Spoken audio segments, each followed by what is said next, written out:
सभी को नमस्कार। इंडियन ज्योग्राफी की क्लास में आप सभी का स्वागत है। इंडियन ज्योग्राफी की यह सेकंड क्लास है। भारत के लिए हिंद महासागर का महत्व। हिंद महासागर का भारत के लिए महत्वपूर्ण स्थान है। हिंद महासागर भारत एकमात्र ऐसा देश है जिसके नाम पर हिंद महासागर का नाम पड़ा है। यह भारत के लिए भू राजनीतिक, भू सामरिक, आर्थिक एवं सामरिक महत्व रखता है। इसके 3 महत्वपूर्ण बिंदु। सबसे पहला नंबर पे प्रादेशिक समुद्री सीमा। प्रादेशिक समुद्री सीमा, क्षेत्रीय सागर, कोस्टल बेस लाइन। क्या है? प्रादेशिक समुद्री सीमा, क्षेत्रीय सागर, कोस्टल बेस लाइन। सेकंड क्या है? सेकंड है अविच्छिन्न मंडल या संलग्न क्षेत्र। इसको बोलते हैं कॉन्टिग्यूअस जोन, संलग्न क्षेत्र। तीसरा है अनन्य आर्थिक क्षेत्र, एक्सक्लूसिव इकोनॉमिक जोन। अनन्य आर्थिक क्षेत्र, पहला है प्रादेशिक समुद्री सीमा या क्षेत्रीय सागर, दूसरा है अविच्छिन्न मंडल संलग्न क्षेत्र या कंटिग्यूअस जोन, तीसरा अनन्य आर्थिक क्षेत्र या एक्सक्लूसिव इकोनॉमिक जोन। सागर, क्षेत्रीय सागर कहाँ से कहाँ तक है? क्षेत्रीय सागर 0 नॉटिकल मील से 12 नॉटिकल मील तक का क्षेत्र होता है। क्षेत्रीय सागर 0 नॉटिकल मील से 12 नॉटिकल मील का होता है क्षेत्रीय सागर। और 0 से 24 नॉटिकल मील तक का क्षेत्र होता है संलग्न क्षेत्र यानी कि कॉन्टिग्यूअस क्षेत्र, अविच्छिन्न मंडल। 0 से 24 तक होता है संलग्न क्षेत्र, 0 से 24 होता है संलग्न क्षेत्र। और 0 से 12 होता है क्षेत्रीय सागर, 0 से 12 नॉटिकल मील, 0 से 12 नॉटिकल मील क्षेत्रीय सागर, 0 से 12 नॉटिकल मील क्षेत्रीय सागर, 0 से 24 नॉटिकल मील संलग्न क्षेत्र कंटिग्यूअस जोन।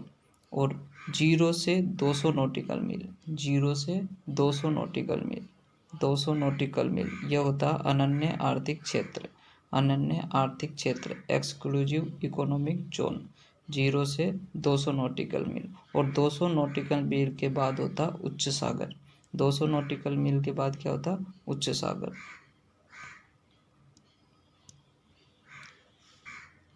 अब समझते हैं क्षेत्रीय सागर, संलग्न क्षेत्र, अनन्य आर्थिक क्षेत्र। इस पर भारत का क्या अधिकार है? कहाँ तक कौन सी सीमा लगती है? क्या क्या कार्य कर सकता है? भारत के अधिकार क्षेत्र में क्या क्या आता है? क्षेत्रीय सागर इसमें सभी प्रकार के संसाधनों का दोहन का पूर्ण अधिकार होता है। सभी प्रकार के संसाधनों के दोहन का पूर्ण अधिकार प्राप्त है। क्षेत्रीय सागर 0 नॉटिकल मील से 12 नॉटिकल मील, 0 नॉटिकल मील से 12 नॉटिकल मील, इस सभी प्रकार के संसाधनों के दोहन का भारत का पूर्ण अधिकार है।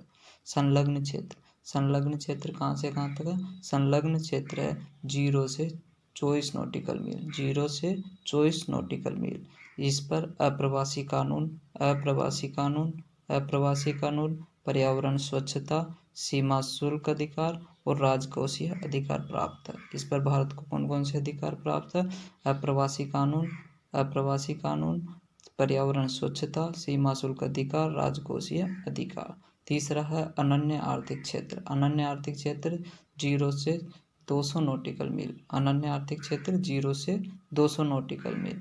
इस पर भारत को सागरीय जल शक्ति, जीवों का संरक्षण, वैज्ञानिक अनुसंधान, प्राकृतिक संसाधनों का दोहन करने का अधिकार प्राप्त है। प्राकृतिक संसाधनों के दोहन का अधिकार प्राप्त है। कौन कौन से अधिकार प्राप्त है? अनन्य आर्थिक क्षेत्र पे सागरीय जल शक्ति, जीवों का संरक्षण, वैज्ञानिक अनुसंधान, प्राकृतिक संसाधनों का दोहन। और उच्च सागर 200 नॉटिकल मील से बाकी समुद्र, 200 नॉटिकल मील से बचा समुद्र, सभी देशों का अधिकार प्राप्त होता है। उच्च सागर 200 नॉटिकल मील, 200 नॉटिकल मील के बाद का जो समुद्री क्षेत्र होता है उस पर सभी देशों का अधिकार प्राप्त होता है। आज के लिए बस इतना ही। चैनल को लाइक करें, सब्सक्राइब करें, कमेंट करें। Thank you. जय हिंद, जय भारत।